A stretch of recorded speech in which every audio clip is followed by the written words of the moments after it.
men som den skal ses, uden at svælge i det intellektuelle. Tag rigtig godt imod Uffe Holm!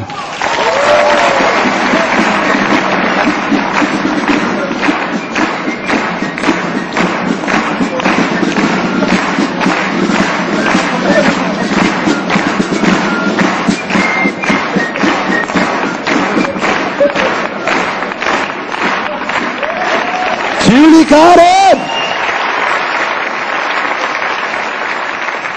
God aften, damer og herrer. Lynhurtigt, jeg hedder Uffe. Jeg er 35 år gammel. Jeg er gift med fru Holm. Vi har en lille dreng sammen. Vi har en lille hund sammen. Jeg er ordblind. Bum. Og det er derfor, jeg har det her job. Det er det, man kan blive, hvis man er ordblind. Det er at blive klovn. Du kan ikke engang blive politibetjent. Glem det. Du kan ikke stoppe en mand på cykel uden lys. Sige, det er politiet. Det koster 500 kroner. Du får en bøde. Hvad hedder du? Jeg hedder Thomas. Ja, hvordan stæver du til det? J.I.S.P. Ja, det er godt, Thomas. Der kommer en hilsen. Og jeg fandt ud af det ret hurtigt. Lynhurtigt. Altså allerede i børnehaven, du kan godt sige, der var kraften med jeg er kraften så ordblind. Jeg kan ikke engang bakke snavvendt.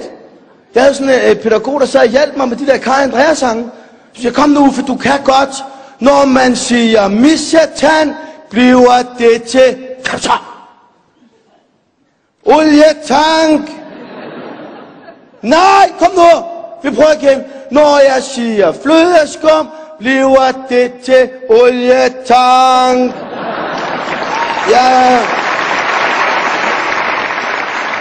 Jeg er blevet 35 år, og det vil sige, at jeg skulle være blive gammel, for eksempel. Knaller ikke så meget mere. Det gør man ikke. Der vil man hellere noget æde. Det kender jeg godt. Ja, man kender ikke, man knipper en pibe af fra, så tænker man, jeg kunne fandme godt æde en koppertoast. Og det gør man. Og det samme med fru Holm, og det er virkelig, virkelig dårlig form af en 35-årig være. Her forleden, der knipper jeg fru Holm, og så kraftedeme, efter sådan 15-20 stød, der får jeg kraftedeme krampe i benet. Der begynder jeg at nive lidt i låret på champen, ikke? Og jeg kæmper bare videre, fordi det skal bare overstås. Det gør kraftedeme ondt, ikke? Jeg holder bare fast, ikke? Og så tænker jeg, hvad fanden er det, man skal gøre, mand? Skal man strække benet? Skal man bøje det? Hvad fanden er det, man gør? Jeg knipper bare derudad, ikke? Og så, det er så chamberagtigt, mens jeg knipper hende, så tænker jeg, hold kæft, man skal strække det. Det lykkedes mig at knippe hende videre på et knæ. Jo, det er rigtigt. Jeg er bagpå på knæ, hun er på alle 4, ikke? Eller hun er født, det er nærmest alle 6 efterhånden, ikke? Men der ligger på et, det er rigtigt, der ligger jeg på et knæ. Knipper hende videre på et knæ, for ligesom benet sådan svunget udenom røven på hende, og knipper videre. Det er perfekt. Der tænker jeg jo ikke, det har hun aldrig prøvet før. Så hun ligger der og kigger ned i væggen. Lige pludselig så kan du se sådan en størrelse 43, der sådan sniger sig forbi ansigtet. Sådan. Og hun tænker, hvad fanden er det?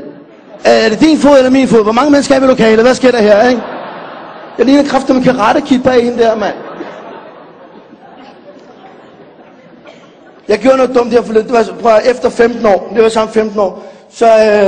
Så siger jeg til hende, prøv at høre, er jeg egentlig god til at slikke fis? Og så siger hun, ikke specielt. Og så siger jeg, det kunne du sgu godt have sagt noget før, mand. Det er lyrt 15 år, hvor jeg bare ligger og spilder min tid, altså, og har fået virkelig ondt i kæberne. Så siger jeg, der må der være et eller andet, vi kan gøre. Så siger hun, jamen der er det der trick med, at man kan slikke alfabetet. Så siger jeg er ordblind, held og lykke med det, mand. Men det var super, nej, men det var super. For satan, mand. Jeg gav det forsøg. 2 timer ligger jeg mellem hendes ben og fyrer den af. Jeg fucker rundt i vokaler og konsonanter. Jeg opfinder nye ord, helt lortet, ikke? Hun kom 15 gange eller sådan noget. Hun kræftede med at dø til sidst, så hun lige får en kold klud på panden. Hun vågnede nærmest op og siger, tak! Tak! Jeg er fucking på tid! Hvad stadig du til? Olietank! Det er skide hyggeligt. Ha' en fantastisk aften. Vi ses lige pludselig.